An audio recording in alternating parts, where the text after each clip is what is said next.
전하께서도 오늘을 기억하시겠지요. 오늘은 신이 임진년에 전하를 처음 만난 날입니다. 우리가 지난 정조극장에서 이 정우경과 홍인안이 이 세손 시절의 정조를 끊임없이 위협하고 공격했다는 이야기를 살펴봤는데요. 그렇다면 정조편에 있었던 사람은 없었는가? 이 당시에 정조를 보좌했던 대표적인 인물이 바로 홍구경입니다. 사실 홍구경 하면은 여러 영화나 드라마에서 정조의 책사 역할을 했던 사람으로 많이 연출이 되었어요. 그 실제 기록을 봐도 정조가 홍구경에 대해서 이런 말까지 합니다.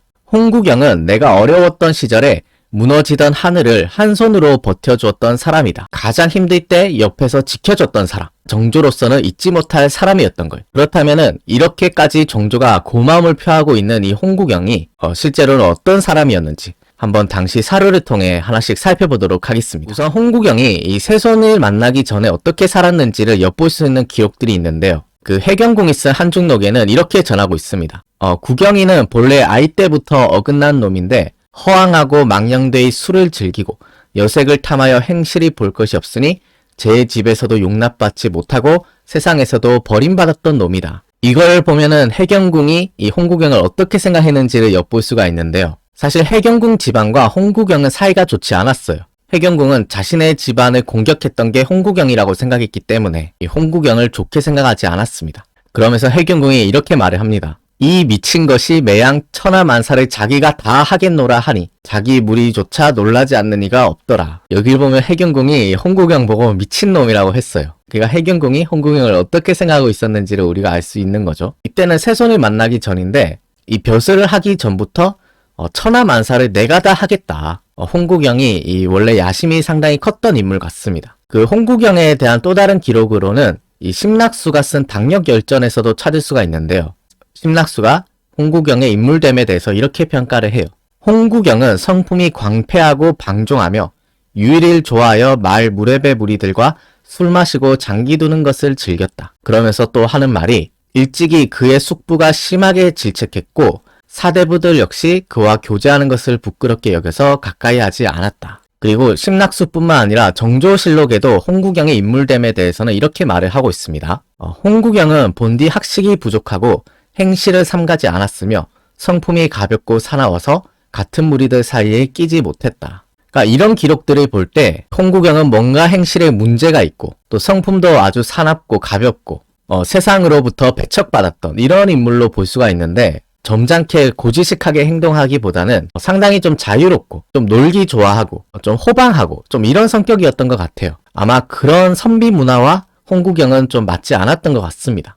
그 실제로 이런 홍구경의 자유분방한 성품 같은 걸 보여주는 기록들이 있는데요. 심낙수가 쓴 기록에는 이런 기록이 있습니다. 홍구경은 사람됨이 약삭 빠르고 민첩했으며 생김새는 잠옷 준수했고 말은 수다스러워서 사람을 움직이게 하는 부분이 있었다. 시와 문장 짓는 민첩함은 동료들 가운데 가장 뛰어났다. 그가 홍구경이 이렇게 과묵하고 점잖은 이런 성품이 아니라 뭔가 말도 많고 친구들하고 이렇게 떠드는 거 좋아하고 또 이렇게 풍류를 좋아해서 시짓는 거를 좋아하고 이런 부분들이 이 사람을 움직이게 하는 이 홍구경만의 뭔가 매력이 아니었나. 특히 홍구경은 이 예술적인 소양도 있었던 것 같아요. 특히 시조나 창 같은 것을 잘해서 나비야 청산 가자 호랑나비 너도 가자 하는 시조 있잖아요. 그 시조의 창을 잘했다는 거예요. 멋들어져서 제법 들을만 했다라고 적고 있을 정도니까 홍구경이 상당히 노래도 잘했던 것 같습니다. 이 홍구경의 이런 호방한 성품에 대해서는 해경궁도 이렇게 지적을 하고 있습니다. 그 홍구경은 약간 재주가 있어서 못하는 글도 억지로 한다고 하고 재치가 있고 민첩하고 담대하고 호기가 있어서 하늘도 무서워하지 않고 땅도 두려워하지 않더라. 확실히 홍구경이 야심만만한 인물이었던 것 같아요. 사실 홍구경이랑 해경궁이 같은 집안 사람입니다. 홍구경도 이 해경궁과 같은 풍산홍씨 가문이거든요. 그래서 해경궁 그 집안의 족보를 보면은 이 해경궁의 5대 할아버지가 홍주원이라는 인물인데 이 홍주원의 장남으로 이어지는 계보가 바로 해경궁의 직계 계보고요. 그리고 홍주원의 차남인 홍만형이라는 사람의 계보로 이어져 내려오면은 바로 오늘 주인공의 홍구경이 있습니다. 그가 이 두 사람 모두 그 올라가 보면은 이 홍주원의 자손들인 거예요. 그래서 홍구경은 해경궁과는 11촌이 되고요. 심지어 정조와는 12촌이 돼요. 그래서 얼핏 생각하면은 홍구경이 이 해경궁과 아주 잘 지냈을 것 같은데, 이 해경궁이라든지 그 해경궁의 집안 사람들은 홍구경을 탐탁치 않게 생각했습니다. 심지어 해경궁이 한중록에서 이렇게 말을 해요. 우리 조상께서 쌓은 덕으로 어찌 이런 요망한 역적이 날 것이라고 생각을 했으리요. 비록 같은 집안이긴 하지만 우리 집안에 어떻게 저런 놈이 날 거라고 생각을 했겠는가. 그리고 해경궁뿐만 아니라 그 해경궁의 작은 아버지죠. 홍인환 역시 그 홍구경에 대해서 이렇게 말을 했다고 합니다. 홍주원 할아버지 자손에 저런 망령된 놈이 날 줄 어찌 알았겠는가. 필시 우리 집안을 망하게 할 놈이다. 이 해경궁이나 홍인환이 이렇게 홍구경을 비판하는 이유는 홍구경이 이 세손인 정조를 부추겨서 이 외척 집안인 자신들을 견제하게 했다. 이 자신들을 제거하려고 했다. 이런 식으로 생각했기 때문이에요. 그래서 이런 부분들은 앞으로 정조극장에서 좀 더 자세히 다뤄보도록 하겠습니다. 그럼 이제 홍구경이 어떻게 해서 정조와 만나게 되는지 그 사료를 통해 한번 살펴볼 건데요. 홍구경은 1772년 9월 20일에 문과를 통해서 과거에 합격하게 되는데 그때 나이가 25살이었습니다. 이때 홍구경이 벼슬길에 올라서 처음 맡은 임무는 바로 사관이었어요. 홍구경이 문장에 대해서 재주가 있으니까 사관으로 이제 벼슬길을 시작했는데 이때 영조가 이 홍구경을 굉장히 좋게 봅니다. 해경궁이 쓴 한중록을 보면은 영조가 홍구경을 굉장히 아꼈다고 해요.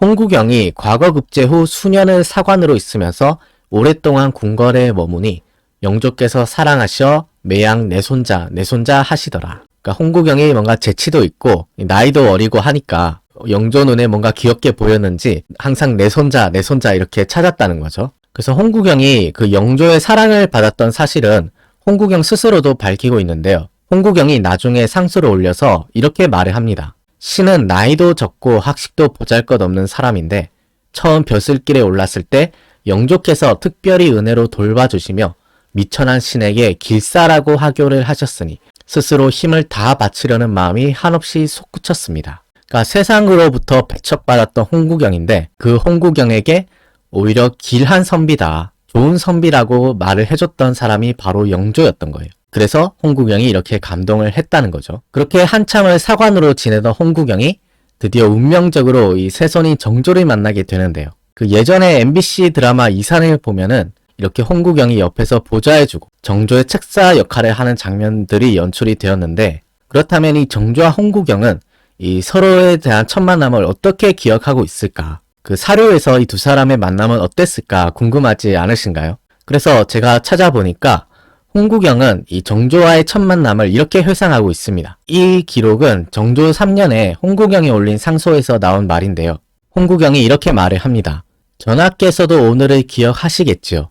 오늘은 신이 임진년에 전하를 처음 만난 날입니다. 그날부터 신에 대한 두터운 은혜와 특별한 대우는 아마 역사에 없었던 인연일 것입니다. 홍구경과 정조가 처음 만난 날은 1772년 9월 26일이었던 거예요. 이날 영조가 그 왕세제에 책봉된 지 50년을 기념하는 축하연을 여는데요. 아마 그 축하연 자리에서 그 두 사람이 만났던 모양이에요.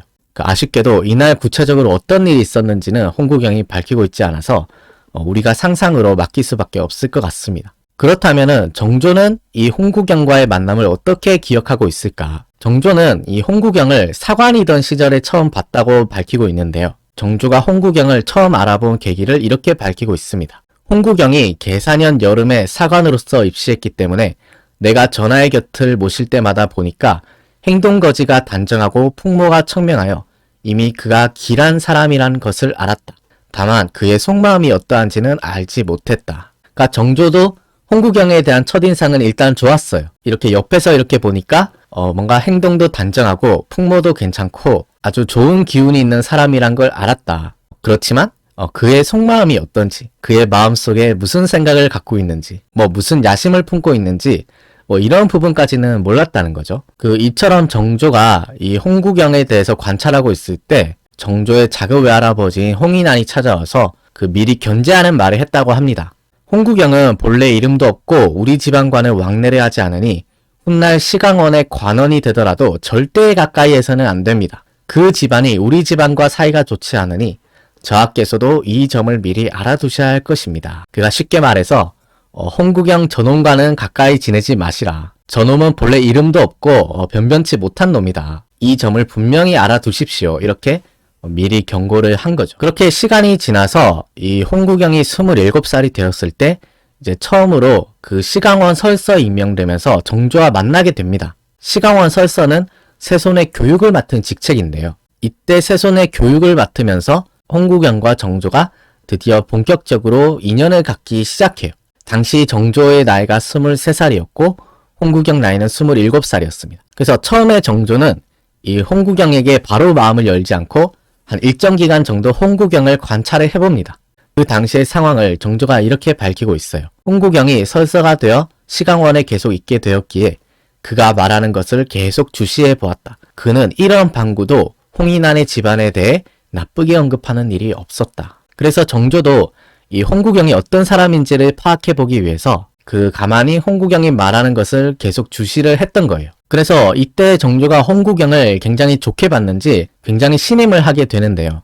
해경궁이 그 과정을 이렇게 설명하고 있어요. 정조께서 구경이가 나이도 비슷하고 얼굴도 예쁘고 재치 있고 민첩하니 당신은 정조께서 자칫하면 사돌세자처럼 돌이킬 수 없는 일에 빠질 수 있는지라 그 어려운 시기에 구경이를 한 번 보시고 두 번 보시며 아끼심이 높고 무거우니 그 사이가 지극히 가까우니라. 아까 그 심락수가 홍구경의 외모가 꽤 준수했다라고 적고 있었는데 그 해경궁이 보기에도 그 홍구경 얼굴이 상당히 그 예쁘장하게 이렇게 준수하게 생겼던 모양이에요. 또 정조랑 나이도 비슷하잖아요. 그러니까 정조가 그 힘들고 어려운 시기에 자칫하면은 사돌세자처럼 돌이킬 수 없는 일에 빠질 수 있는 이런 위험한 시기에 이 홍구경이라는 이 새로운 친구가 생겼으니까 아마 정조가 많이 의지를 하고 이랬던 모양입니다. 이때 홍구경이 세손의 마음을 얻는 과정을 해경궁은 이렇게 적고 있어요.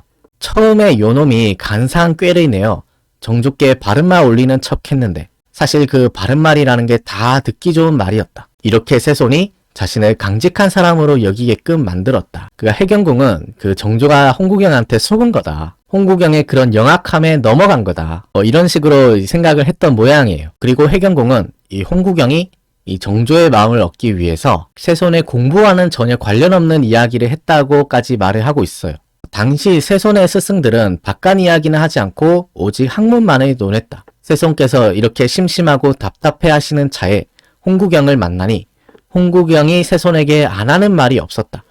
이에 정조께서 홍구경을 신통히 여기고 기이하게 여기시더라. 그러니까 정조의 다른 선생님들은 맨날 뭐 공부만 하고 학문만 얘기하고 이러니까 정조는 별로 재미없게 생각을 했었는데 홍구경은 우리가 아까도 살펴봤지만 상당히 자유분방하고 노래도 잘하고 상당히 풍류를 즐길 줄 아는 이런 호방한 사람이었거든요. 이 맨날 공부만 했던 정조로서는 홍구경의 이 말들이 굉장히 신기했던 거죠. 이런 식으로 홍구경이 이 정조의 마음을 얻었던 것이 아닌가 해경궁은 이렇게 분석을 하고 있습니다.